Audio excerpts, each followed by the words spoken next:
5th class. अब तक हमने लेसन नंबर 11 किया है हिंदी सुगंध की बुक का।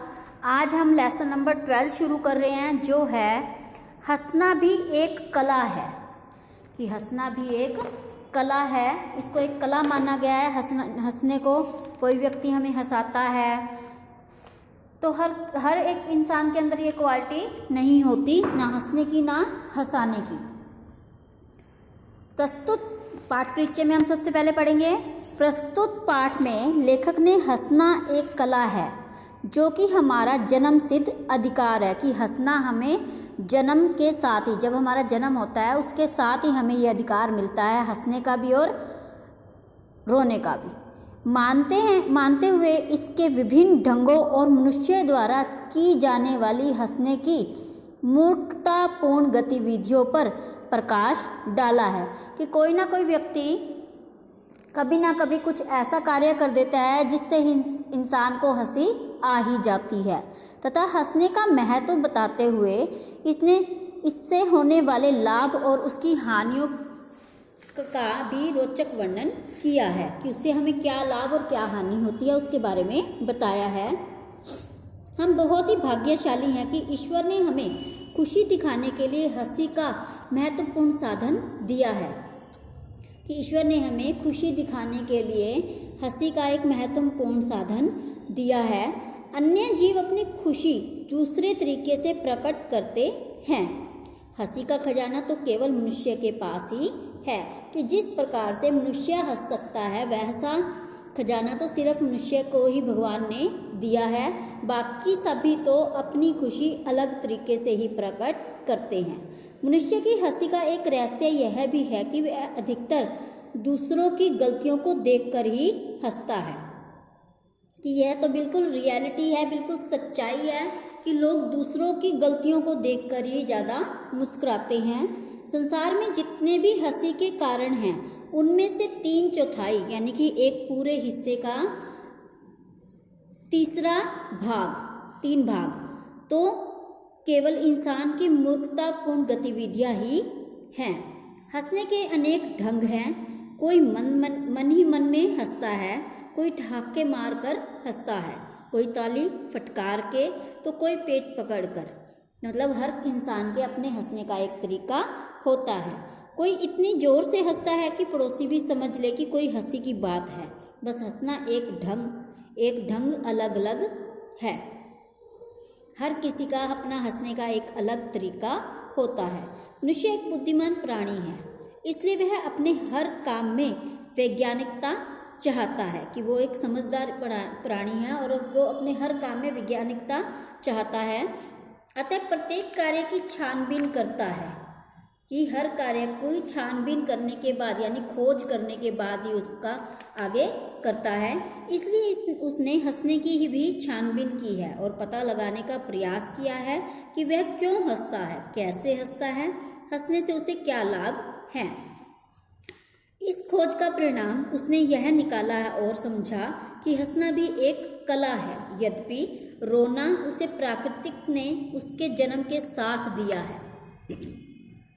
कि रोना जो है प्रकृति ने उसे उसके साथ दिया है, लेकिन हंसना उसका जन्म सिद्ध अधिकार बन गया है।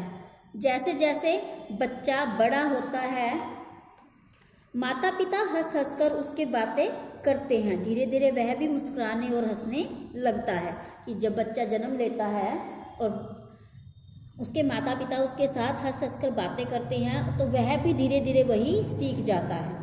अधिक लोगों के बीच हंसने का माहौल बन जाता है, लेकिन कभी कभी हम अकेले बैठे बैठे भी हंसने लगते हैं जब हमें अपनी पुरानी किसी भी बात की याद आ जाती है। और कभी कभी पढ़ते पढ़ते भी हंसते हैं। इस प्रकार हंसी के कोई जोश नहीं होता। कि हंसी में कोई इस प्रकार की हंसी में कोई जोश नहीं होता, परंतु हंसने वाले को अपने मन की खुशी अवश्य मिलती है। इस दुनिया में कुछ लोग ऐसे हैं जो कभी नहीं हंसते। ऐसे ही एक जज साहब थे जो कभी ना घर ना बाहर हंसते ही नहीं थे। एक दिन वह कचहरी में बैठे मुकदमा सुन रहे थे। काम करते करते उन्होंने चपरासी से ब्लॉटिंग पेपर स्याही खोद सोखता कागज, जो शाही को सोख लेता है वो कागज मांगा। चपरासी सदैव नाम सुनते ही जोर से चिल्लाता था कि हाजिर हो। उसने सुना ब्लॉटिंग पेपर और चिल्लाया, ब्लॉटिंग पेपर हाजिर हो। यह सुनकर जज साहब, जो कभी हंसे ही नहीं थे, वह भी जोर से हंसने लगे। हंसना एक छूत की बीमारी है। जो लोग हंसने वाले व्यक्ति की संगति में रहते हैं उन्हें यह बीमारी लगे बिना नहीं रहती। कि जो व्यक्ति ऐसे व्यक्ति की संगति पकड़ लेता है जो सदा ही मुस्कुराता रहता है, उस व्यक्ति को भी उसकी वो बीमारी लग जाती है। एक ने हंसी की बात कही तो सारे हो करके हंसने लगते हैं। हंसना एक संक्रामक रोग जैसा है, लेकिन अनेक बुराइयों जैसे लड़ाई, बंद बोलचाल आदि को दूर करता है। हंसी हंसी में समझाया भी जा सकता है। इसी तरह किसी भी हंसी की बात पर न हंसने पर उसके दोष को दूर नहीं किया जा सकता। आज के युग में हंसी से होने वाली हानि और लाभ भी खोजे जा रहे हैं। हानि तो केवल इतनी है कि जिस इंसान की मूर्खतापूर्ण बात पर हंसते हैं, कभी कभी दोनों ओर की नासमझी से लड़ाई की नौबत भी आ सकती है। कि अगर हमने उस सामने वाले की बात को समझा नहीं है और हम उसके ऊपर हंस पड़े हैं तो वो एक लड़ाई का कारण भी बन जाती है। हंसी एक ऐसी दशा है जिसका प्रयोग मनुष्य अनेक ढंग से, अनेक कारणों के कारण करता है। कभी कभी इंसान अपनी झेप या शर्म को मिटाने के लिए भी हंसता है। कभी गिरकर चोट लगने पर खुद आदमी उठते उठते हंसने लगता है और कुछ पल के लिए दुख भूल जाता है। कभी डर से भी इंसान ही कर हंसने लगता है। कभी कभी अपनी हे भावना से इंसान मुस्कुरा कर पत्ती सी दिखाता है। कभी कभी अधिक मानसिक तनाव के कारण उसके दिमाग का संतुलन जो है वो बिगड़ जाता है और स्थिति पागलों जैसी हो जाती है। तो इंसान लगातार हंसता ही रहता है।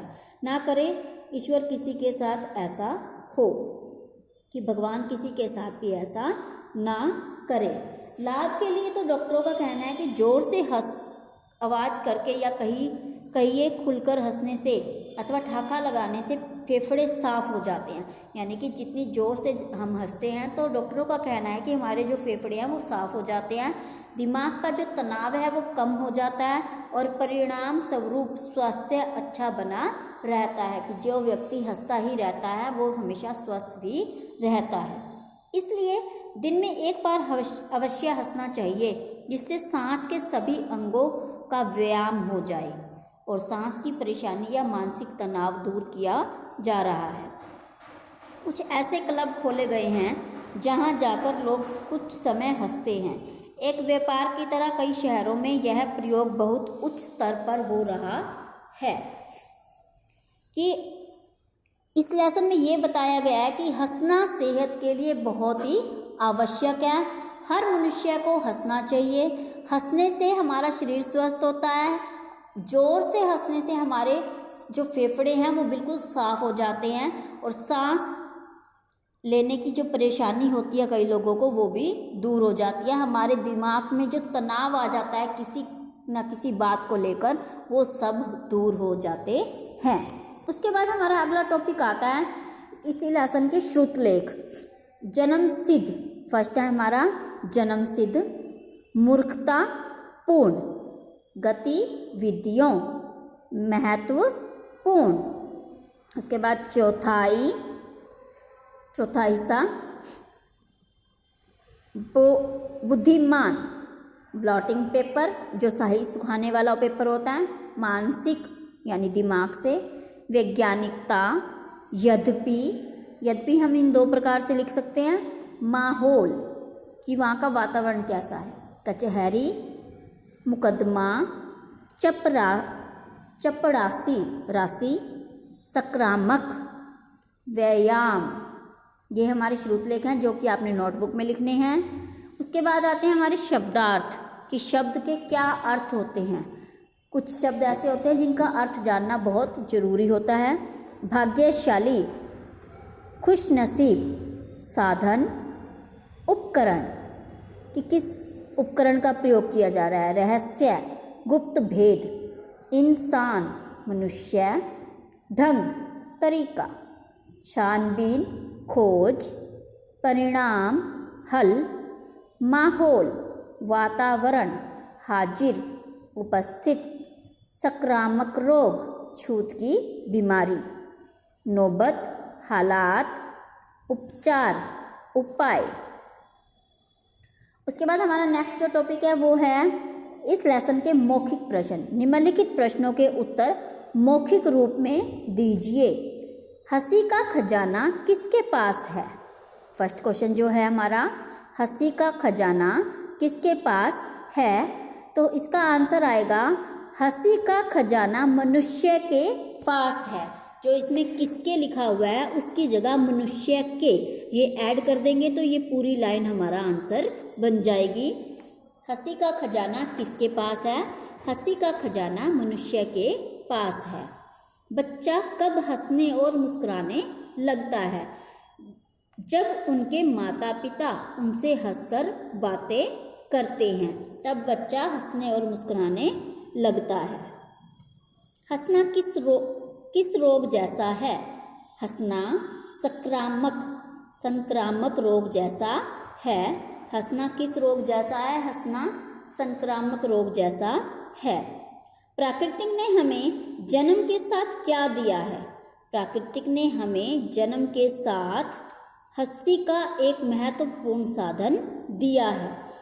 कि प्राकृतिक ने हमें अपने जन्म के साथ क्या दिया है? हंसी का एक महत्वपूर्ण साधन दिया है।